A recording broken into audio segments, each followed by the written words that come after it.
ආයිබෝවන් අලියදුන් කියන්නේ මේ දවස්වල බොහෝ සෙයින් කතා බහට ලක්වන මාතෘකාවක්. ඒකට ප්‍රධානතම හේතුව ලෙස මහනුවර ශ්‍රී දළදා පෙරහැර හඳුන්වන්න පුළුවන්. කඳුරුනට තියෙන ප්‍රධානම සංස්කෘතික මංගල්‍යයක් වන ශ්‍රී දළදා පෙරහැරේ අලියදුන් කියන්නේ සුවිශේෂී අංගයක්. කොටින්ම කිව්වොත් අලියදුන් නැතුව මේ පෙරහැර මංගල්‍ය පවත්වන්න බැරි තරම් අලියදුන් විශේෂයි. මොකද කිව්වොත් ශ්‍රී දළදා පෙරහැරේ වඩම්මන සදාතුක කරණුන් වහන්සේ වඩම්මනු ලබන්නේ මංගල ලක්ෂණ වලින් හෙබි සද්දන්ත හස්තිරාජයෙකු විසින්.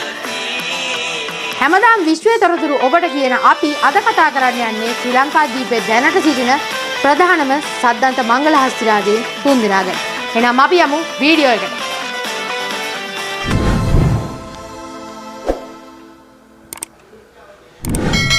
අංක 1 දළදා වහන්සේගේ වත්මන් අයිතිකාරයා නැදුම්ගමුවේ විජේරාජ හස්තියා 1900 ගණන් වල නීලම්මාර පන්සලේ හිටපු ලොකු හාමුදුරුවෝ ඉන්දියාවේ මහරජවරයෙකුගේ සහෝදරියකට තිබුණු දරුණු මානසික රෝගයක් හොඳ කරලා තියෙනවා. ඒකට තෑගි වශයෙන් මේ මහරජවරයා එයාගේ ඇත්ගාලේ හිටපු අවුරුදු 5ක් විතර වයස ඇති ඇත්පටව දෙන්නේ නැවකණන් වල ලංකාවට එවලා තියෙනවා. ඒ දෙන්නගෙන් කෙනෙක් තමයි අපි මේ කතා කරන නැදුම්ගමුවේ විජේරාජ. මේ පින්වන්ත හස්තිරාජයාගේ වර්තමාන හිමිකරු තමයි නැදුම්ගමුවේ හර්ෂ ධර්ම විජය වෙද මහත්තයා. වයස අවුරුදු 72 ඉක්මවලා තියෙන මේ ඇතා අවුරුදු 15ක කාලයක් තිස්සේ බලාගන්නේ විල්සන් කොඩිතුවක්කු හෙවත් කළු මාමා කියලා හඳුන්වන ඇත්ගොව්වයි. විජේරාජ ඇතා දැනට වසර 10කට අධික කාලයක් දළදා පෙරහැරේ කරඬුව වඩම්මනවා. දැනට දකුණු ආසියාවේ ඉන්න උස්සම ඇතා අපේ නැදුම්ගමුවේ රාජා කියලාත් වාර්තා වෙනවා.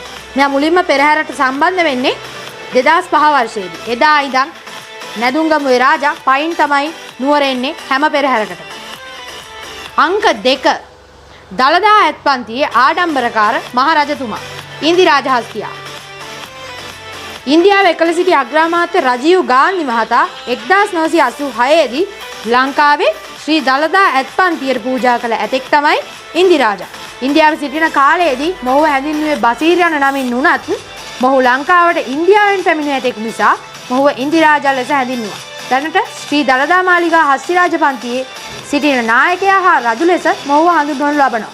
බොහොම ආඩම්බරකාර ඇතෙකු වගේම ඉක්මනින් කේන්ති යන සද්දන්තයෙකු ලෙසත් මොහුව හඳුන්වනවා. නමුත් කොයිතරම් කේන්තිකාරයෙක් වුණත් 2013 වසරේ ඉන්දිරාජා කරඬුව වඩම්මමින් සිටියේදී දැලේ ගමන් කළ බුරුම රාජා එල්ලකර ප්‍රහාරය හමුවේ කිසිදු ප්‍රතිචාරයක් නොදක්වා සංසුන්ව සිටීම නම් පුදුමයට කරුණා. මොනවා වුණත් ලංකාවේ ඉන්න අලියතුන්ගේ සුවිශේෂී ඇතෙකු ලෙස ඉන්දිරාජා හස්තියව හඳුන්වන්න පුළුවන්. ඉන්දිරාජාගේ වයස අවුරුදු 41ක් වෙන බවත් වාර්තා වෙනවා. ඒ වගේම මෙයත් ලංකාවේ දැනට ඉන්න ප්‍රධාන මංගල හස්තිරාජයන්ගේ එක්කෙනෙක්.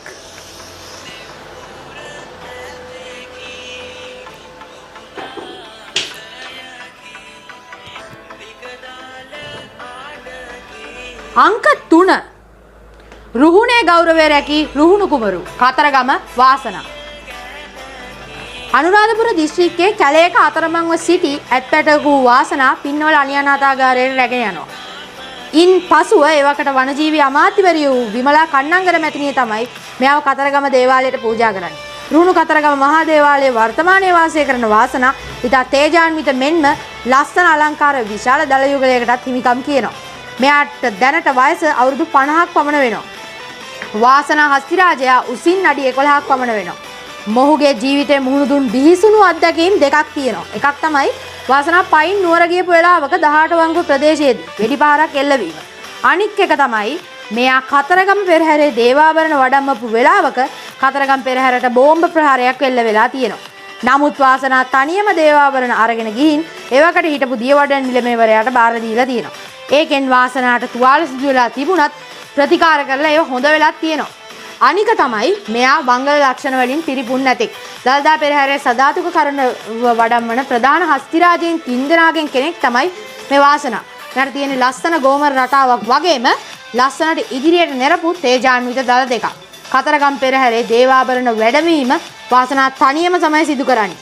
දැනට වසර 30කට අධික කාලයක් මෙයා තනියම තමයි ඒ කටයුතු කරන්නේ. වගේම මහනුවර ශ්‍රී දළදා මාලිගාවේ ඇසළ පෙරහැරේද දින 3-4ක් පමණ කරඬුව වඩම්මනවා. අනිත් දේ තමයි මෙයා අලි භාෂාවට අමතරව සිංහල භාෂාවටත් හොඳින් ප්‍රතිචාර දක්වනවා.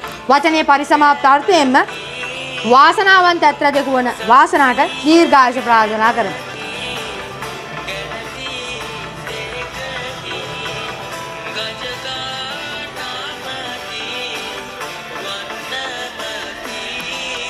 හරි. අපි අද මේ කතා කරපු නැදුම්ගමුවේ විජය රාජහස්තියා, දලදා මාලිගාවේ ඉන්දිය රාජහස්තියා, රුහුණු කතරගම මහා දේවාලයේ වාසනා කියන සද්දන්ත හස්තිරාජයන් තුන්දෙනා තමයි දැනට ලංකාවේ ඉන්න ප්‍රධානම මංගල හස්තිරාජයන් තුන්දෙනා.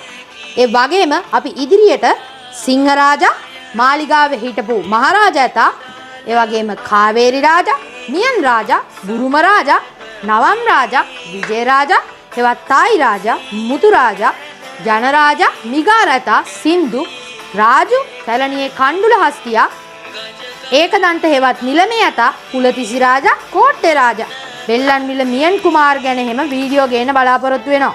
මේ වීඩියෝ මග හැරගන්නේ නැතුව බලන්න අපිව සබ්ස්ක්‍රයිබ් කරලා බෙල් අයිකන් එක ක්ලික් කරලාම තියාගන්න. එහෙනම් අපි අදට සමු ගන්නවා. මේ ඡායාරූප පෙළත් නරඹමින් සියලු දෙනාටම ආයුබෝවන්.